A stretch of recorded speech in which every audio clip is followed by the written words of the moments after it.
Hello Technolovers, pemerintahan Netanyahu tampaknya telah belajar dari negara-negara petro tetangga bahwa tontonan dapat mengalihkan perhatian dari pembersihan etnis. Hanya sedikit tempat di dunia yang menghadapi masa depan lebih tidak pasti daripada Gaza, di mana kelaparan mengancam dan 37.000 warga Palestina telah tewas akibat serangan balasan brutal Israel atas serangan Hamas pada 7 Oktober. Menteri Ekonomi Israel Nir Barkat menyatakan bahwa pihaknya menginginkan jalur Gaza dibangun kembali menyerupai Dubai, Uni Emirat Arab. Menurutnya, Dubai atau Uni Emirat Arab telah mengakui Israel dan membuat Tel Aviv merasa tidak terancam.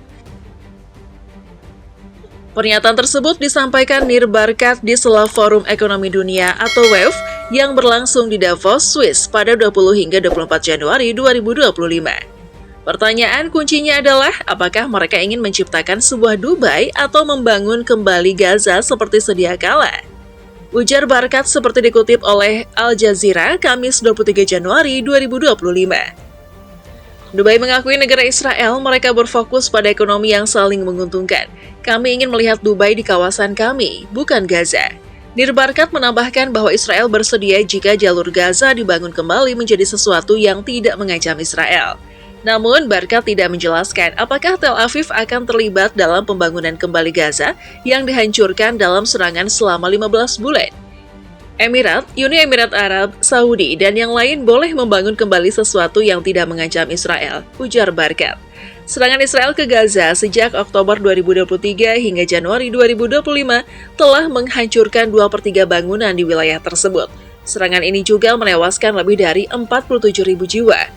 Perserikatan Bangsa-Bangsa atau PBB memperkirakan diperlukan waktu hingga 350 tahun untuk membangun kembali Gaza jika blokade Israel tetap diberlakukan. Hingga saat ini, belum ada rencana detail terkait pembangunan kembali Gaza. Proses rekonstruksi Gaza dijadwalkan untuk dibahas pada tahap ketiga gencatan senjata yang mulai berlaku efektif sejak akhir pekan lalu. Namun, pada Mei 2024, kantor Perdana Menteri Israel Benjamin Netanyahu dilaporkan meluncurkan rencana yang belum dikonfirmasi untuk wilayah yang disebut Gaza 2035. Sebagaimana diuraikan dalam publikasi perdagangan The Architects Newspaper, rencana tersebut membayangkan Gaza pasca perang sebagai sebuah tabula rasa yang telah dikosongkan dari penduduk. Di atasnya, Netanyahu dapat mewujudkan visi yang ambisius dan kontroversial, termasuk ekstraksi bahan bakar fosil. Diperkirakan terdapat 1,7 miliar barel minyak di wilayah pesisir jalur Gaza. Proyek-proyek ramah lingkungan yang bersifat preventif seperti pembangunan kota manufaktur mobil listrik, serta pengintegrasian industri teknologi dan real estate untuk membentuk wilayah tersebut. Proposal ini disertai dengan gambar yang dihasilkan oleh kecerdasan buatan atau AI yang menampilkan gedung pancakar langit hypermodern, anjungan minyak lepas pantai, ladang energi surya, dan detail lain yang mencerminkan visi teknokratis generik tentang kemajuan perkotaan. Untuk mewujudkan rencana ini pada tahun 2035, Netanyahu mengusulkan agar setelah 12 bulan membebaskan wilayah dari Hamas, Gaza ditempatkan di bawah pengawasan Bahrain, Yordania, Arab Saudi, dan Maroko, sebelum akhirnya dikembalikan kepada Palestina dengan pemerintahan sendiri yang tidak jelas tanpa mencantumkan jalan menuju kenegaraan. Untuk menyebut rencana ini sebagai sesuatu yang lain selain perampasan tanah besar-besaran, visi kolonial yang syarat kepentingan adalah berbasa-basi. Salah satu elemen yang paling kontroversial dari rencana Gaza 2035 adalah usulan Netanyahu untuk menghubungkan Gaza melalui jalur kereta api berkecepatan tinggi ke Neom, proyek kota futuristik senilai 1,5 triliun dolar yang sedang dibangun Arab Saudi. Proyek Neom sendiri didukung oleh kampanye pengusiran etnis terhadap suku Hawitat yang dipaksa meninggalkan tanah mereka dengan ancaman hukuman penjara. Neom berfungsi sebagai model tentang bagaimana memanfaatkan tontonan pembangunan untuk mengalihkan perhatian dunia dari pembersihan etnis. Dalam hal ini, Netanyahu tampaknya ingin meniru upaya Qatar dan Uni Emirat Arab yang berhasil memproyeksikan citra modernisasi, meskipun didukung oleh praktik yang problematis. Dengan janji proyek-proyek berskala besar, para arsitek dari berbagai firma ternama tampaknya bersedia melayani pemerintah minyak yang kontroversial. Meski bidang mereka diduga berkomitmen pada keberlanjutan dan demokrasi, satu-satunya masalah, NEOM hanyalah sebuah hayalan. Pada bulan April, Bloomberg melaporkan bahwa alih-alih 1,5 juta orang yang semula diperkirakan akan tinggal di gedung pencakar langit horizontal utama kota tersebut pada tahun 2030, proyeksi terbaru menunjukkan angka yang lebih mendekati 300.000. Rencana awal untuk membangun garis pantai sepanjang 170 km kini telah menyusut menjadi hanya 2,4 km.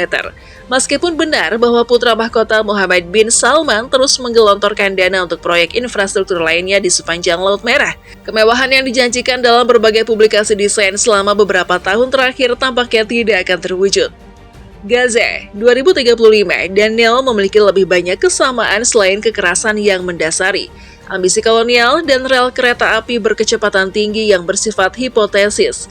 Keduanya merupakan contoh bagaimana perusahaan arsitektur, teknik, dan konstruksi atau AEC menghasilkan keuntungan dengan mudah dari rezim kekayaan baru. Baru-baru ini, konglomerat AEC AECOM menerbitkan daftar pekerjaan untuk seorang manajer desain yang akan mengkoordinasikan proyek USAID untuk pembangunan infrastruktur air di tepi barat dan Gaza. Mungkin akan dimulai setelah Israel meratakan setiap bangunan di Gaza. Ini bukan pertama kalinya AECOM menunjukkan minatnya pada Gaza.